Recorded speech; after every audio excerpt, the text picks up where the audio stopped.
ನಮಸ್ಕಾರ. ನಾನು ನಿಮ್ಮ ಆದಿತ್ಯ ಕೃಷ್ಣ. ನನ್ನ ವಾಹಿನಿಯಾದಂತಹ ಆದಿತ್ಯಸ್ ಒಡಿಸ್ಸಿ ಡೈರೀಸ್ಗೆ ಸ್ವಾಗತ, ಸುಸ್ವಾಗತ.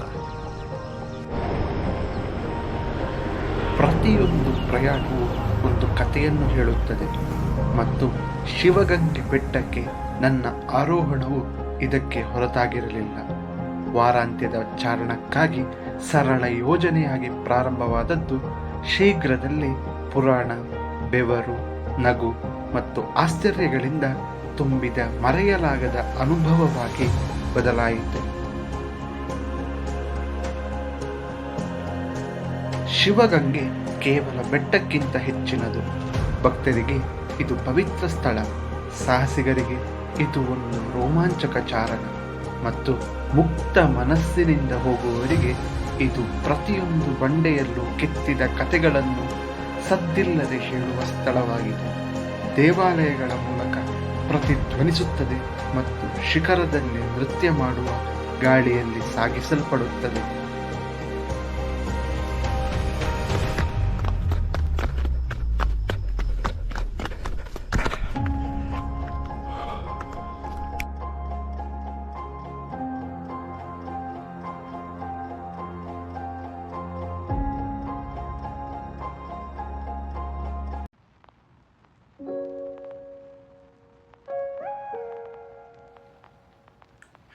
ಬೆಂಗಳೂರಿನಿಂದ ಸುಮಾರು 60 ಕಿಲೋಮೀಟರ್ ದೂರದಲ್ಲಿರುವ ಒಂದು ಭವ್ಯ ಬೆಟ್ಟವಾಗಿದ್ದು, ಕರ್ನಾಟಕದ ತುಮಕೂರು ಜಿಲ್ಲೆಯ ದಾಬಾಸ್ಪೇಟೆ ಪಟ್ಟಣದ ಬಳಿ ಇದೆ.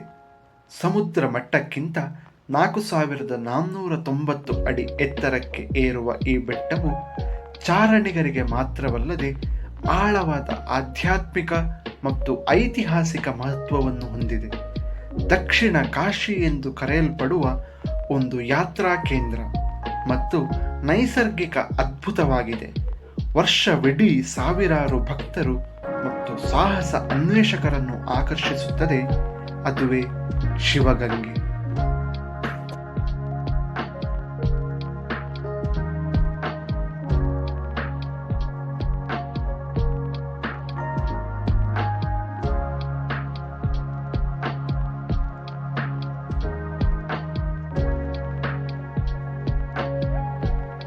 ನಾನು ಬೆಳಗ್ಗೆ ಬೇಗನೆ ಬಂದೆ.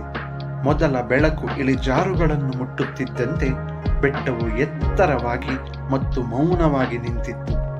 ಶಿವಲಿಂಗದ ಆಕಾರದಲ್ಲಿ ಶತಮಾನಗಳ ರಹಸ್ಯಗಳನ್ನು ಕಾಪಾಡುತ್ತಿರುವಂತೆ ಸುತ್ತಲೂ ಮೃದುವಾದ ಮಂಜು ಆವರಿಸಿತ್ತು. ಮೆಟ್ಟಿಲು ಹತ್ತಲು ಪ್ರಾರಂಭಿಸಿದಾಗ ಸಿಗುವ ಮೊದಲ ಗುಡಿಯೇ ಆದಿಪೂಜಿತ ಗಣೇಶನ ದರ್ಶನ.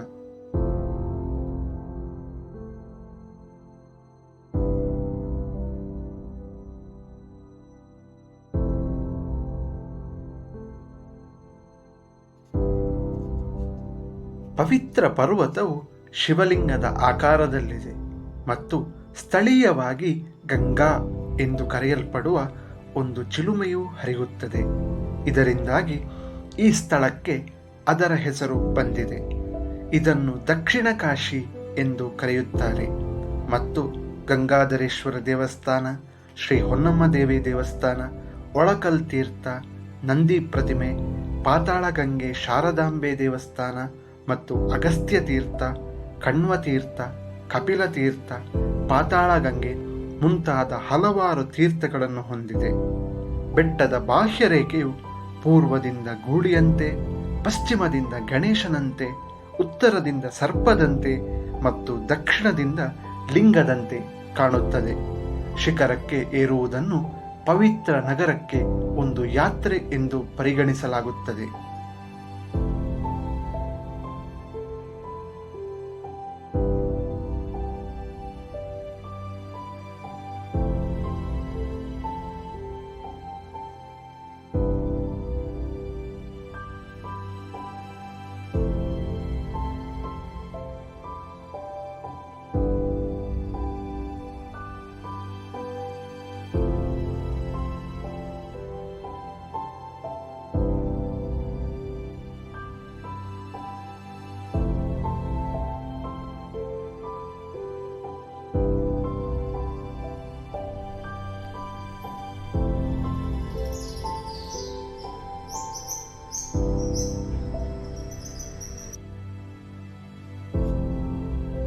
ಈ ಪ್ರದೇಶವು ಕರ್ನಾಟಕ ರಾಜ್ಯದ ಒಂದು ಜನಪ್ರಿಯ ತಾಣವಾಗಿದೆ.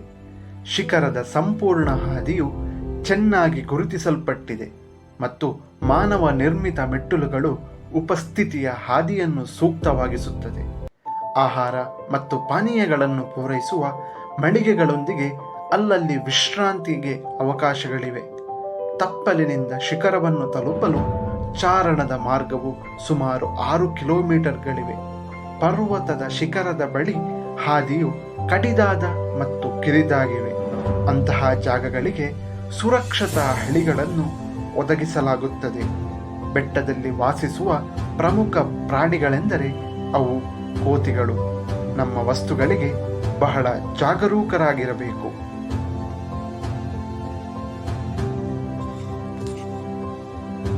ಪ್ರಯಾಣಿಕರು ಬಿಡುವ ಪ್ಲಾಸ್ಟಿಕ್ ತ್ಯಾಜ್ಯದಿಂದ ಈ ಸ್ಥಳ ಕಲುಷಿತಗೊಂಡಿದೆ. ದಯವಿಟ್ಟು ನಿಮ್ಮ ಕಸವನ್ನು ಜವಾಬ್ದಾರಿಯುತವಾಗಿ ವಿಲೇವಾರಿ ಮಾಡುವ ಮೂಲಕ ಇದನ್ನು ಸ್ವಚ್ಛವಾಗಿಡಲು ಸಹಾಯ ಮಾಡಿ.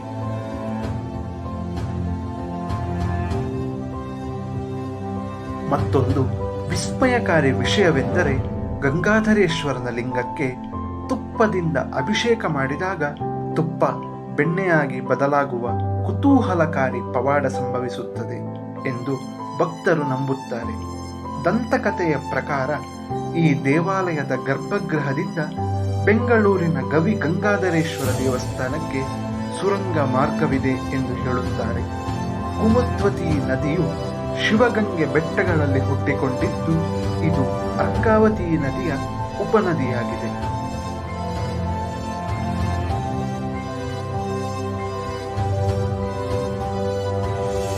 ಕಲ್ಯಾಣದ ರಾಜ ಬಿಜ್ಜಳನ ಮಂತ್ರಿ ಬಸವಲಿಂಗಾಯತ ಧರ್ಮ ಸ್ಥಾಪಿಸಿದ ದೂರದ ಸ್ಥಳಗಳಲ್ಲಿ ಒಂದಾಗಿ ಇದನ್ನು 12ನೇ ಶತಮಾನದಲ್ಲಿ ಅದರ ಪ್ರಸ್ತುತ ಹೆಸರಿನಿಂದ ಉಲ್ಲೇಖಿಸಲಾಗಿದೆ.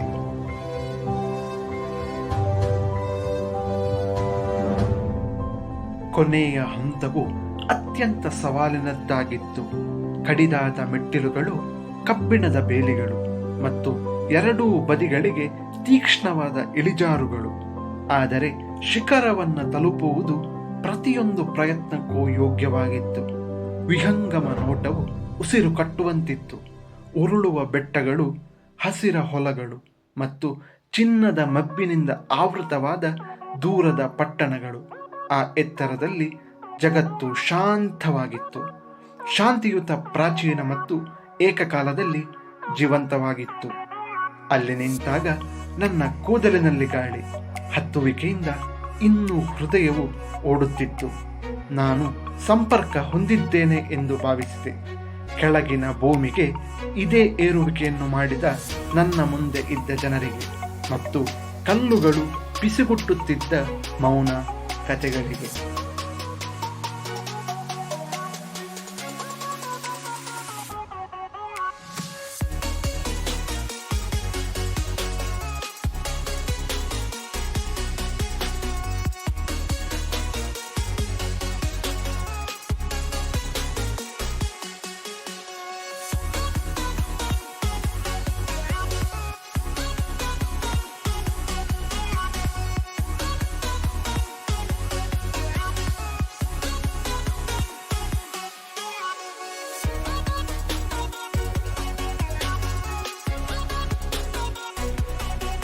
ಹೊಯ್ಸಳ ರಾಜರ ಆಳ್ವಿಕೆಯಲ್ಲಿ ವಿಷ್ಣುವರ್ಧನನ ಪತ್ನಿ ರಾಣಿ ಶಾಂತಲ ಗಂಡು ಮಗುವಿಗೆ ಜನ್ಮ ನೀಡದ ಕಾರಣ ಈ ಬೆಟ್ಟದಿಂದ ಆತ್ಮಹತ್ಯೆ ಮಾಡಿಕೊಂಡಳು.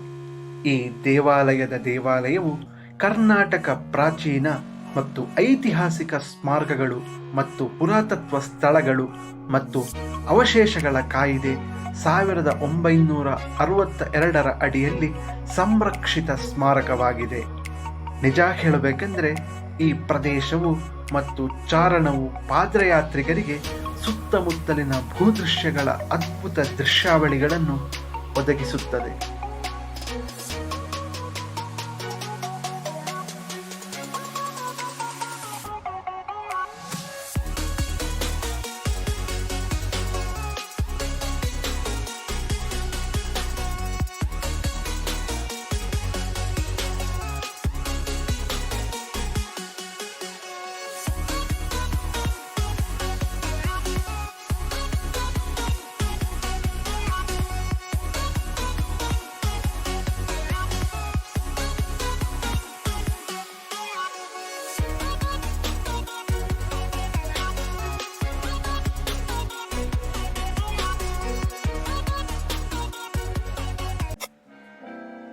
ದೇಶಾದ್ಯಂತ ರಸ್ತೆ ಪ್ರವಾಸವಾಗಲಿ ಅಥವಾ ವೈಯಕ್ತಿಕ ಬೆಳವಣಿಗೆಯ ಮೂಲಕ ಶಾಂತವಾದ ನಡಿಗೆಯಾಗಲಿ, ನಾವು ಇಡುವ ಪ್ರತಿಯೊಂದು ಹೆಜ್ಜೆಯು ಹೊಸ ಅಧ್ಯಾಯವನ್ನು ಬಹಿರಂಗಪಡಿಸುತ್ತದೆ. ಪ್ರಯಾಣಗಳು ಕೇವಲ ಗಮ್ಯಸ್ಥಾನಗಳನ್ನು ತಲುಪುವುದರ ಬಗ್ಗೆ ಅಲ್ಲ, ಅವು ನಾವು ಕಲಿಯುವ ಪಾಠಗಳು, ನಾವು ಭೇಟಿಯಾಗುವ ಜನರು ಮತ್ತು ನಮ್ಮನ್ನು ರೂಪಿಸುವ ಕ್ಷಣಗಳ ಬಗ್ಗೆ. ಪ್ರತಿಯೊಂದು ತಿರುವು ಮತ್ತು ತಿರುವುಗಳಲ್ಲಿ ಹೇಳಲು ಕಾಯುತ್ತಿರುವ ಕತೆ ಇದೆ. ಆವಿಷ್ಕಾರ, ಸವಾಲು ಮತ್ತು ರೂಪಾಂತರದ ಒಂದು ಕತೆ. ಇದು ಪ್ರಯಾಣದ ಸಾರ, ಕೇವಲ ಚಲನೆಯಲ್ಲ, ಆದರೆ ಅರ್ಥ.